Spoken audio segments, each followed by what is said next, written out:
Aquí el apóstol Pablo está haciendo un ruego a la iglesia local de los Corintios. Es un ruego que muestra los afectos que tenía Pablo por esta iglesia local en particular. Si nosotros leemos la carta a los Corintios, sabemos que esta iglesia tenía muchos problemas, muchos errores y pecados, pero aún así el apóstol Pablo siempre amó de una manera entrañable a esta iglesia, con numerosos consejos como estos. Y acá este ruego denota el afecto del apóstol por esta iglesia local, pero también este ruego es en forma de imperativo, de un mandato con la autoridad que tenía Pablo. Y él a este mandato le añade un peso más, algo más solemne. Él dice: lo que les voy a decir lo digo en el nombre de ¿quién? En el nombre de nuestro Señor Jesucristo, con la autoridad que Él da. Es decir, en otras palabras, es como si Pablo dijera: ustedes, Corintios, reciban esto en el nombre de Cristo. ¿Cuál era el ruego del apóstol? ¿En qué consistía el ruego del apóstol para con la iglesia de Corintios? Ahí dice claramente: he oído que hay entre vosotros, ¿qué? Divisiones. Él dice: hermanos, les ruego, hablen una misma cosa, sean de un mismo sentir, sean de un mismo parecer, que no haya entre vosotros divisiones. Pablo les está amonestando a que tengan ese mismo parecer y ese mismo pensar.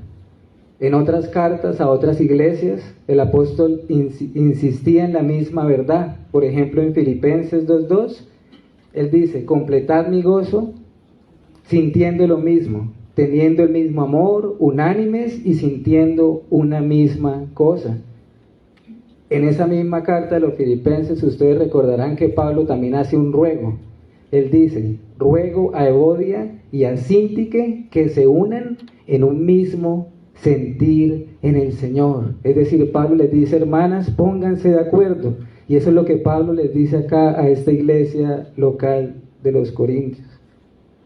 Es decir, en otras palabras, hermanos y amigos, la Escritura nos llama a la unidad de la iglesia. Todas estas palabras, un mismo parecer, un mismo hablar, un mismo sentir, nos está hablando de unidad en el cuerpo de Cristo, como si fuéramos un solo cuerpo, un solo hombre.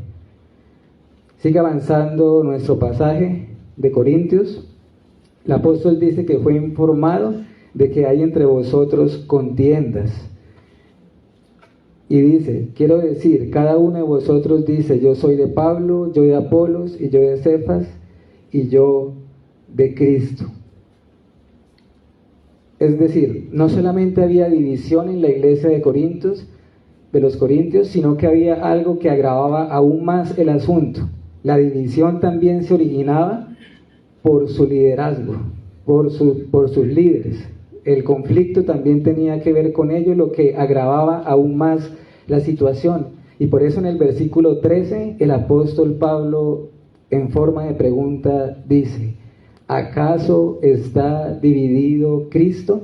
Y ese es el deseo, hermanos, en esta mañana, que nos quedemos con esa pregunta en nuestros corazones. ¿Está dividido Cristo? ¿Cristo tiene dos cuerpos? De ninguna manera. Esa es la respuesta. De ninguna manera Cristo puede estar dividido. Sigamos avanzando en la carta de los Corintios y vayamos ahora al capítulo 3. Capítulo 3 de la misma carta, versículo 3 al 7. Versículo 3 al 7 dice: porque aún sois carnales, pues habiendo entre vosotros ¿qué? Celos, contiendas, disensiones, ¿no sois carnales y andáis como hombres? Porque diciendo el uno: yo ciertamente soy de Pablo, y el otro: yo soy de Apolos, ¿no sois carnales? ¿Qué pues es Pablo y qué es Apolos? Servidores por medio de los cuales habéis creído, y eso según lo que a cada uno concedió el Señor. Yo planté, Apolos regó, pero el crecimiento lo ha dado Dios. Así que ni el que planta es algo, ni el que riega, sino ¿quién? Dios, que da el crecimiento. Acá nuevamente el apóstol Pablo en la misma carta vuelve a insistir en la misma realidad, en la misma problemática y les sigue exhortando. Acá en este caso el apóstol les dice: al haber contiendas en medio de vosotros, al haber celos y disputas, se están comportando como carnales. Así viven los hombres, dice, y andáis como hombres. Recordemos que eso es lo que nos dice Gálatas capítulo 5 con respecto a los frutos de la carne, ¿recuerda? Entre los muchos que nombra, se nombran ¿cuáles? Pleitos, celos, contiendas, etcétera. Él les está diciendo esto a la iglesia: hermanos, ustedes se están comportando de una manera que no es digna del evangelio. Y les exhorta también: hermanos, ustedes están poniendo la mirada en hombres, están poniendo la mirada en sus líderes, por cuanto él dice: ustedes se están fijando en Pablo, en Apolos o en Pedro, pero no se están fijando en Dios, que es quien da el crecimiento, lo que agravaba aún más el asunto. Es Dios quien da el crecimiento en medio nuestro. De modo que es un llamado de atención para nosotros hoy, hermanos, para nuestras iglesias locales, examinarnos en torno a esto y que nuestra mirada esté solamente en el que debe estarla. Avancemos en nuestra carta. Ahora vayamos al capítulo 11, de ahí mismo, de Primera a los Corintios, porque el apóstol vuelve a tocar el asunto. Primera carta a los Corintios, capítulo 11, versículos 18 y 19. Dice: pues en primer lugar, cuando os reunís como iglesia, oigo que hay entre vosotros divisiones, y en parte lo creo, porque es preciso que entre vosotros haya disensiones, para que se haga manifiesto entre vosotros los que son aprobados. Nuevamente, en la misma carta el apóstol insiste nuevamente. Sin embargo, acá él reconoce algo importante: en ocasiones será necesaria alguna disensión, pero con un propósito. ¿Cuál es? Que se haga manifiesto quiénes son los aprobados. Es algo como lo que dijo Juan en Primera de Juan, ¿recuerdan? Estaban con nosotros, pero no eran de nosotros. Su salida sirvió para demostrar que no eran de los nuestros. Sin embargo, no cabe la menor duda de que el pecado de la división estaba en la iglesia de los Corintios, por cuanto cada vez que se reunían era notoria estas divisiones. Y acá en este capítulo también lo era en el contexto de la cena del Señor. De modo, hermanos, que con estos textos vemos el peligro de la división en medio de nuestras iglesias locales. Pero ahora veámoslo desde el punto de vista positivo, el mandato positivo.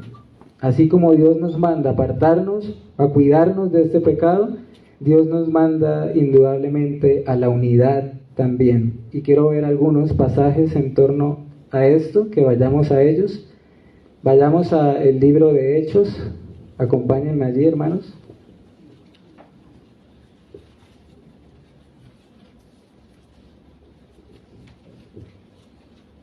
Hechos capítulo 2, versículo 42 al 47. Es un texto que lo conocemos. Hechos 2, verso 42 al 47, dice la Escritura: y perseveraban en la doctrina de los apóstoles, en la comunión unos con otros, en el partimiento del pan y en las oraciones. Y sobrevino temor a toda persona, y muchas maravillas y señales eran hechas por los apóstoles. Todos los que habían creído estaban juntos y tenían en común todas las cosas, y vendían sus propiedades y sus bienes, y lo repartían a todos según la necesidad de cada uno. Y perseverando unánimes cada día en el templo, y partiendo el pan en las casas, comían juntos con alegría y sencillez de corazón, alabando a Dios y teniendo favor con todo el pueblo. Y el Señor añadía cada día a la iglesia los que habían de ser salvos. Hermanos, el testimonio de la iglesia primitiva, de los primeros cristianos, también es muy importante con respecto a lo que hablamos en esta mañana. Es decir, ellos nos dejaron un gran ejemplo a seguir con respecto a esto. Fijémonos, según este pasaje, cómo era la vida entre ellos. ¿Cómo era? Perseveraban en que en medio de todo lo que ellos perseveraban, dice que perseveraban en la comunión unos con otros.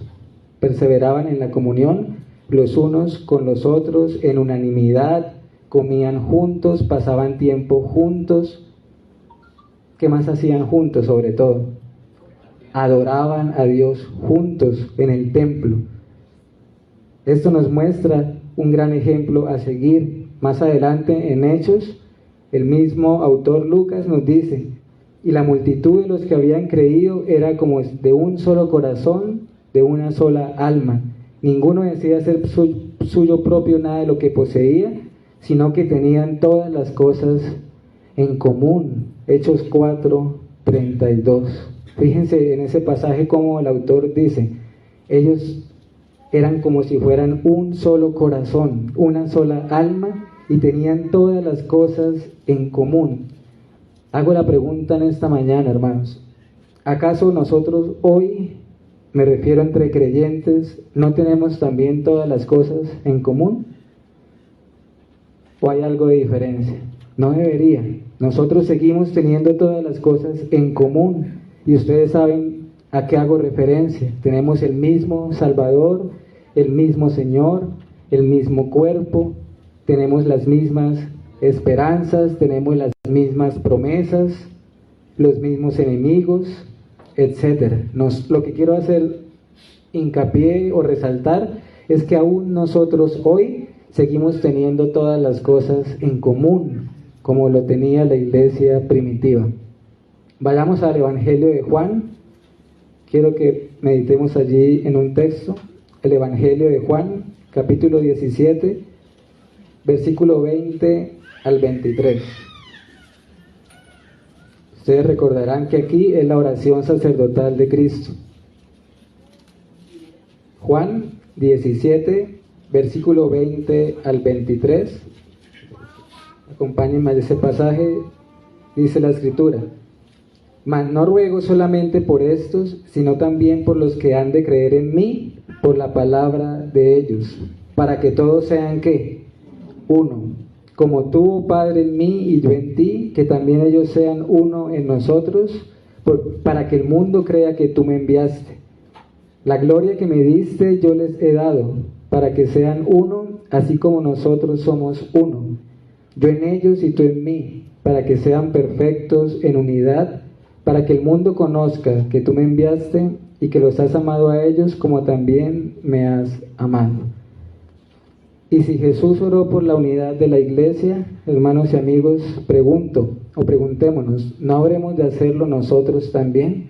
Acá estamos en la oración sacerdotal del Señor Jesús, de nuestro Señor, y en medio de su oración, en su misma oración, por lo menos vemos que en 3 oportunidades el Señor ora al Padre y les dice que ellos sean uno.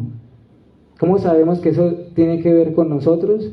Él dice: por los que han de creer en mí, por el testimonio de ellos, de los apóstoles. Es decir, vemos en este pasaje que Jesús ora al Padre para que la iglesia disfrute de unidad, que ellos sean uno como el Padre y el Hijo son uno.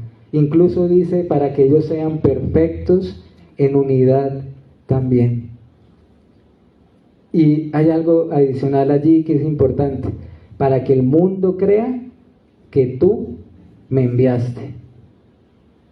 ¿Qué tiene que ver la unidad de la iglesia con lo que los creyentes piensen al respecto? Mucho, hermanos. La unidad de la iglesia no es en sí misma el evangelio, pero el mundo, cuando ve unidad en medio de su pueblo, eso trae gloria a Dios y trae un impacto también. La fraternidad cristiana es un fuerte testimonio a favor del evangelio, mientras que todo lo contrario, una iglesia dividida, con pleitos, con enemistades, esto deshonra el nombre de Cristo. ¿Qué diferencia habría con el mundo? Si en medio de este mundo ellos viven en enemistades, si ellos ven a la iglesia y ven lo mismo, ellos se van a preguntar, ¿cuál es la diferencia entonces? ¿Y cuál es nuestra meta, hermanos y amigos? Vayamos a Efesios 4:13. Efesios capítulo 4, versículo 13. Miremos este hermoso texto. Efesios 4:13 dice: hasta que todos lleguemos ¿a qué? A la unidad de la fe y del conocimiento del Hijo de Dios, a un varón perfecto, a la medida de la estatura de la plenitud de Cristo. Esa es nuestra meta, que algún día lleguemos a esta unidad que nos dice acá el apóstol, a la unidad de la fe, a la medida de Cristo. Y cuando dice acá, hasta que todos lleguemos a la unidad de la fe, es porque ¿qué? Porque para llegar a esa unidad tenemos que dar pasos para ello. Es decir, la unidad no es algo que viene de la nada, la unidad es algo que se construye, que se dan pasos intencionales para ello también. Por supuesto, esto solo se experimentará en plenitud en la eternidad, cuando lleguemos a la eternidad.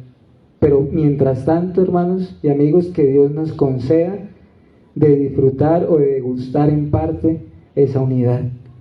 Ahora, algo importante también, la unidad de la iglesia también se debe reflejar en la práctica, debe ser visible.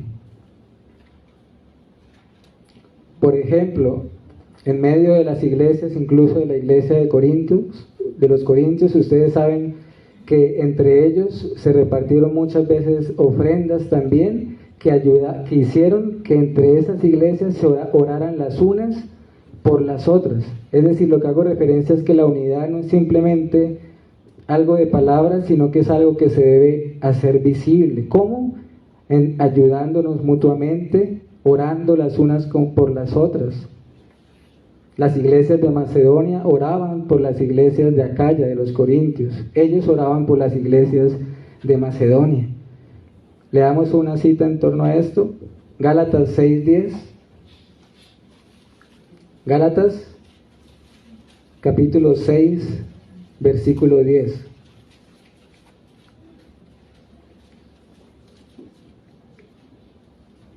Dice, así que según tengamos oportunidad, hagamos bien a todos, pero especialmente a quienes, mayormente a los de la familia de la fe. La unidad debe ser visible, hermanos, ayudándonos, orando y haciendo bien unos para con los otros, a nivel general, pero el apóstol quiere hacer ese énfasis especial, es de manera particular a los de la familia de la fe.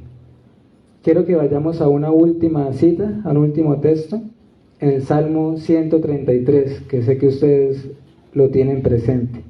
Salmo 133.